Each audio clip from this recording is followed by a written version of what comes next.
News. अभी हमारे साथ रवि हैं और अद्विका हैं। ये दोनों लव मैरिज शादी कर लिए हैं राम जानकी मंदिर से। और आइए जानते हैं कि ये लोग जो शादी किए हैं वो कैसे इनसे प्यार हुआ और कब ये लोग एक दूसरे को मिले। हम तो यही मांग करते हैं कि जो इनके पिताश्री हैं उनकी सारी कॉल हिस्ट्री, सारी व्हाट्सएप चैट, सबकी जितनी भी हैं 1 साल 1.5 साल की जो भी होती हैं साइबर क्राइम ब्रांच से निकाला जाए। हाँ, अगर मैं झूठ बोल रही तो उसका भी सत्य हो जाएगा, रोज़ झूठ बोल रहे तो उसकी भी प्रूफ हो जाएगी। कौन झूठ बोल रहा है कौन सच्चे बोल रहा है, क्योंकि बहुत सारे मैसेज डिलीट भी की जा चुकी है वहाँ से। तो निकाली जाए, सत्यता की पुलिस जाँच की जाए। जब वो आदेश देंगे तो जाँच अच्छी से होगी, क्योंकि आज सारी पुलिस बिक चुकी है। अब ये बताइए कि आप घर से बाहर निकल चुके हैं, उस घर में नहीं हैं अब आप लोग क्या करेंगे? अगर हमारी सुनवाई नहीं की गई और हमें हमारा अधिकार नहीं मिला, अगर हमारे अधिकारों का हनन हुआ तो माफ़ कीजिएगा, हम भूख हड़ताल पे इनके घर के सामने बैठेंगे।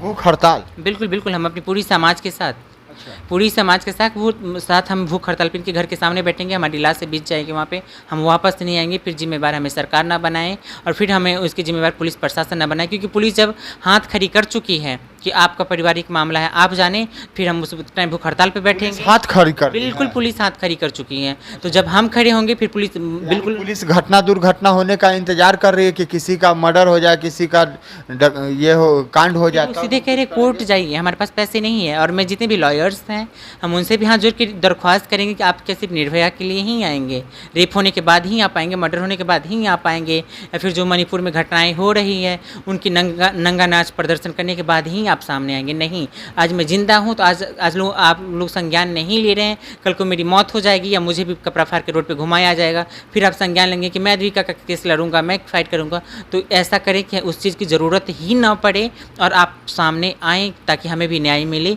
आज हम न्याय मिलने की ऐसे रोड पे खड़े हैं, चौराहे पे, जहाँ आगे पीछे कोई खड़ा नहीं है। समाज के हवाला दे रहे, समाज में तुम्हें नहीं रहने देंगे। तो मैं हाथ जोड़ के समाज को भी बोलना चाहूँगी कि आप हमारे साथ आएँ, तभी हमें स्वीकारता मिलेगी, तभी हमें हमारा अधिकार मिलेगा, क्योंकि हमें हमारे अधिकारों का हनन किया जा रहा है।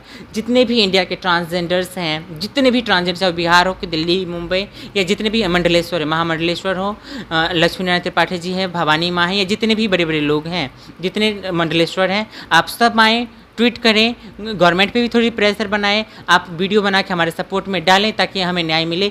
वरना हमारी मौत के बाद आप हाय हाय करते रह जाएंगे, क्या ही मिलेगा जब मैं मर ही जाऊंगी। ट्रांसजेंडर को शादी करने का अधिकार है, कोर्ट ने भी कहा है, न्यायालय भी बोला है कि आप शादी करके रह सकती है। तो ये समाज क्यों दुश्मन बना हुआ है? समाज दुश्मन नहीं बने हैं, इस बात को आपको मानना पड़ेगा। अभी हमारी एक न्यूज़ वायरल हुई है जिस पे 20-25 लाख व्यूज़ जा रही हैं, तो वहाँ पे 3-3 हज़ार 4-4 हज़ार कॉमेंट, 80-80 हज़ार लाइक भी हैं। तो हमने जहाँ तक समझा है समाज को एतराज़ नहीं है, कुछ समाज के ठेकेदार जो हैं उनको एतराज़ है, एजेंडा चलाने वाले को। हाँ, एजेंडा चलाने वाले को एतराज़ है। जहाँ तक हमने अपनी रिसर्च की है, समाज को एतराज़ होता तो शायद आज हम आपके सामने इतने अच्छे से बैठे नहीं होते और अच्छे घर में नहीं होते। जो रेंट पे रह रहे हैं ये भी एक समाज के पार्ट हैं, क्योंकि समाज को पता है कि ये भी हमारी समाज के एक अंग हैं।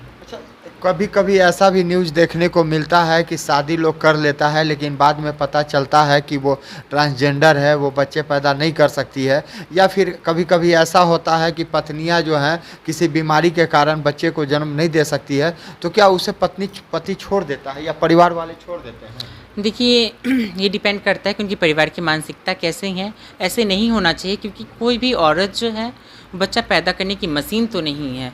हो सकता है कल आपकी बेटी के बच्चा ना हो तो फिर वो औरत नहीं, ऐसा उनको तलाक दे दिया जाए, समाज में बहिष्कार किया जाए, भगा दे। क्या कहना चाहते हैं आपकी तरफ से? क्या ये तो कह रही हैं कि हम साथ में रहेंगे और जो भी होगा हम धरना प्रदर्शन करेंगे। जी, जब तक मेरा साथ है, जब तक हम जिंदा हैं तब तक इनके साथ है। मेरे घर वाले साथ नहीं हैं, लेकिन हम इनका साथ हमेशा निभाएंगे और आगे जाके कुछ भी ऐसा होता है तो हम अपने घर के पास प्रदर्शन करेंगे। यानी कि आप घर वाले से पूछ करके प्यार नहीं किए थे तो घर वाले से पूछ करके छोड़ेंगे भी नहीं? नहीं, हम शादी किए हैं और जब तक हमारा जान है हम इनके साथ हैं। तो जान है तब तक साथ हैं? हाँ जी। तो आपको तो घर से बाहर निकाल देगा, धन संपत्ति से अलग कर देगा, क्या कीजिएगा? उसके लिए हम कोर्ट में जाएंगे। कोर्ट में जाइएगा? जी बिल्कुल बिल्कुल, क्योंकि जितना इन्होंने मुझे बताया है कि मुझे नहीं बोलना चाहिए, बट मैं जस्ट बोलना चाहती हूँ कि जितना मेरे हस्बैंड ने मुझे क्लियर किया है कि प्रॉपर्टी ये वो, तो मैं भी बोले कि यार प्रॉपर्टी चाहे पैतृक हो या पापा की हो, जब तक पापा हैं तब तक उन्हीं का है, उस पे हमारा कोई अधिकार नहीं है, हम उसका हनन नहीं कर सकते। अब तो जो अधिकार हैं, पैतृक लॉज नियम हैं, तो वो तो फिर सबको पता ही है, गवर्नमेंट को भी पता है, कोर्ट को भी पता है कि पैतृक प्रॉपर्टी की लॉज क्या कहती हैं। जब इन्होंने अपने पापा को बोला कि एक रूम तो हमें रहने को दे दो, पूरा अपार्टमेंट रेंट पे लगा रखा है, पूरा घर रेंट पे लगा रखा है, 1.5 लाख रुपए रेंट आ रही है, वो तुम रख रहे हो, एटलीस्ट हमें एक रूम तो रहने के लिए दो।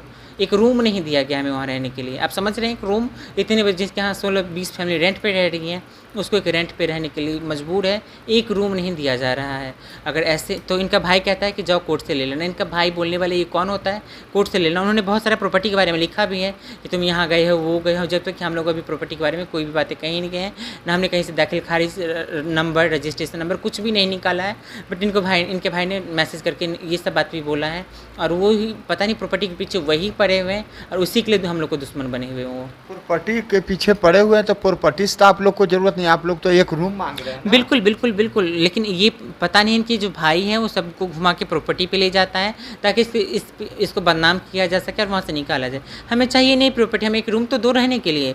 अगर नहीं रहने के लिए दोगे, अगर हमें प्रॉपर्टी ही लेना होता तो हम टाइटल सूट फाइल कोर्ट में कर सकते थे, कर सकते हैं। पैतृक संपत्ति है जो टाइटल सूट इनका अधिकार है, बट अभी हमें नहीं चाहिए। जब तक पापा हैं तब तक ससुर है मेरे, वो मालिक हैं, वो सर्वोपरि हैं, हम उनके रहते हैं उनका तिरस्कार नहीं कर सकते। अच्छा, आप तैयारी किस चीज़ का कर रहे हैं? मैं भी बिहार पुलिस की तैयारी कर रही हूँ। मैं रहमान सर की भी स्टूडेंट रह चुकी हूँ, मैं भी खान सर की भी ऑनलाइन क्लास ले रही हूँ, और फिलहाल मैं साइकोलॉजी ऑनर्स की ग्रेजुएशन महिला कॉलेज खगौल से कर रही हूँ। आप पढ़ी लिखी एक जेंडर हैं और समाज में आप भी समझ रही हैं कि क्या समस्याएं होती है, तो अगर कल हो करके आपका जॉब लग जाता है, क्योंकि जहां पढ़ रही हैं वहां से तो नौकरी होना ही होना है, क्योंकि उनका नाम है दरोगा कंपनी है, उनका जो इंस्टीट्यूट है वो दरोगा ही बना करके मानते हैं। तो कल हो करके आप अगर दरोगा बन जाती हैं, फिर इस परिवार को, इस समाज को कैसे देखती हैं? देखिए, थोड़ा सा समाज का भी अपने नज़रिया को चेंज करने की आवश्यकता है। परिवर्तन ही संसार के नियम है, ये बात सबको पता है, और टाइम के अकॉर्डिंग चेंजेस होना ज़रूरी। टाइम में भी परिवर्तन होती है। एक टाइम थी बिहार में इतनी बड़ी बड़ी बिल्डिंगें नहीं थी, इतनी डेवलपमेंट नहीं थी, बट आज है। तो सेम वही है कि हमें भी अपनी माइंड को डेवलप करने की ज़रूरत है। टाइम के हिसाब से सब चेंज होता है। आज वो टाइम है जहाँ लड़के लड़की से शादी करते, लड़कियाँ लड़के से शादी करते हैं। मैं तो फिर भी पूर्ण रूप से एक लड़की बन चुकी हूँ।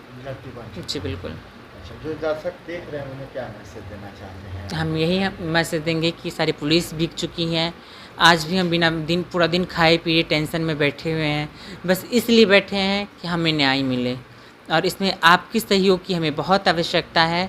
आप ज़्यादा से ज़्यादा वीडियो शेयर करें ताकि आपकी बहन को न्याय मिले, आपकी बेटी को न्याय मिले, आपकी जैसे समाज की में रहने वाली एक ट्रांसजेंडर को न्याय मिले, क्योंकि ट्रांसजेंडर खुद पैदा नहीं होते। आज मैं हूँ, कल आपके घर में भी पैदा हो सकते हैं, परसों किसी और के घर में भी पैदा हो सकते हैं। तो इनको अपनाने की ज़रूरत है, ठुकराने की नहीं। ठुकराएंगे तो फिर यही लोग रोड पर खड़े होंगे, फिर भी दिक्कतें आपको ही होंगी। अपनाया जाए, एक नई समाज की संरचना नई सिरे से की जाए। तो आप देख रहे थे लाइव मीडिया न्यूज़। वीडियो अच्छा लगा हो तो इसे ज़्यादा से ज़्यादा शेयर करें ताकि इन दोनों को न्याय मिल सके, क्योंकि थाना पुलिस पर आवाज़ उठाते रहता है हमेशा लोग, लेकिन थाना पुलिस जो है आराम से कान में तेल डाल करके सोई रहती है।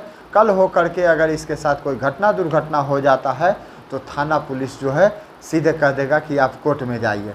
तो कोर्ट तो थाना पुलिस ही FIR करते हैं, उसके बाद में कोर्ट में भेजा जाता है, डायरेक्ट कोई कोर्ट नहीं जाता है। तो कहीं ना कहीं इनके केस को टाल मटोल किया जा रहा है। बाकी आप लोग की क्या राय है, क्या प्रक्रिया है, कमेंट बॉक्स में ज़रूर बताएंगे। धन्यवाद।